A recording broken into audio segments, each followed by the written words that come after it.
Jesus sends out the 12 apostles. And he called the 12 together and gave them power and authority over all demons and to cure diseases. And he sent them out to proclaim the kingdom of God and to heal. And he said to them, Take nothing for your journey, no staff, nor bag, nor bread, nor money, and do not have 2 tunics. And whatever house you enter, stay there, and from there depart. And wherever they do not receive you, when you leave that town shake off the dust from your feet as a testimony against them. And they departed and went through the villages, preaching the gospel and healing everywhere. Herod is perplexed by Jesus. Now Herod the tetrarch heard about all that was happening, and he was perplexed, because it was said by some that John had been raised from the dead. By some that Elijah had appeared, and by others that one of the prophets of old had risen. Herod said, John the first beheaded, but who is this about whom I hear such things? And he sought to see him. Jesus feeds the 5,000. On their return the apostles told him all that they had done. And he took them and withdrew apart to a town called Bethsaida. When the crowds learned it, they followed him, and he welcomed them and spoke to them of the kingdom of God and cured those who had need of healing. Now the day began to wear away, and the 12 came and said to him, Send the crowd away to go into the surrounding villages and countryside to find lodging and get provisions, for we are here in a desolate place. But he said to them, You give them something to eat? They said, We have no more than 5 loaves and 2 fish, unless we are to go and buy food for all these people. For there were about 5,000 men. And he said to his disciples, Have them sit down in groups of about 50 each. And they did so, and had them all sit down. And taking the 5 loaves and the 2 fish, he looked up to heaven and said a blessing over them. Then he broke the loaves and gave them to the disciples to set before the crowd. And they all ate and were satisfied. And what was left over was picked up, 12 baskets of broken pieces. Peter confesses Jesus as the Christ. Now it happened that as he was praying alone, the disciples were with him. And he asked them, Who do the crowd say that I am? And they answered, John the Baptist. But others say, Elijah, and others, that one of the prophets of old has risen. Then he said to them, But who do you say that I am?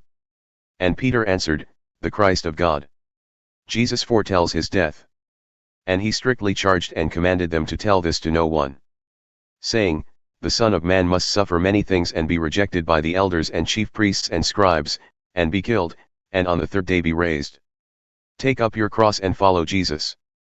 And he said to all, If anyone would come after me, let him deny himself and take up his cross daily and follow me. For whoever would save his life will lose it, but whoever loses his life for my sake will save it. For what does it profit a man if he gains the whole world and loses or forfeits himself?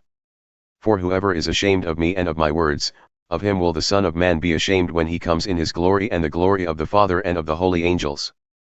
But I tell you truly, there are some standing here who will not taste death until they see the kingdom of God. The Transfiguration. Now about 8 days after these sayings he took with him Peter and John and James and went up on the mountain to pray.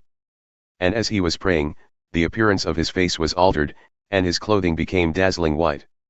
And behold, 2 men were talking with him, Moses and Elijah, who appeared in glory and spoke of his departure, which he was about to accomplish at Jerusalem. Now Peter and those who were with him were heavy with sleep, but when they became fully awake they saw his glory and the 2 men who stood with him. And as the men were parting from him, Peter said to Jesus, Master, it is good that we are here. Let us make 3 tents, one for you and one for Moses and one for Elijah, not knowing what he said. As he was saying these things, a cloud came and overshadowed them, and they were afraid as they entered the cloud. And a voice came out of the cloud, saying, This is my Son, my chosen one, listen to him. And when the voice had spoken, Jesus was found alone. And they kept silent and told no one in those days anything of what they had seen. Jesus heals a boy with an unclean spirit. On the next day, when they had come down from the mountain, a great crowd met him. And behold, a man from the crowd cried out, Teacher, I beg you to look at my son, for he is my only child. And behold, a spirit seizes him, and he suddenly cries out. It convulses him so that he foams at the mouth, and shatters him, and will hardly leave him. And I begged your disciples to cast it out, but they could not. Jesus answered, O faithless and twisted generation, how long am I to be with you and bear with you? Bring your son here. While he was coming, the demon threw him to the ground and convulsed him.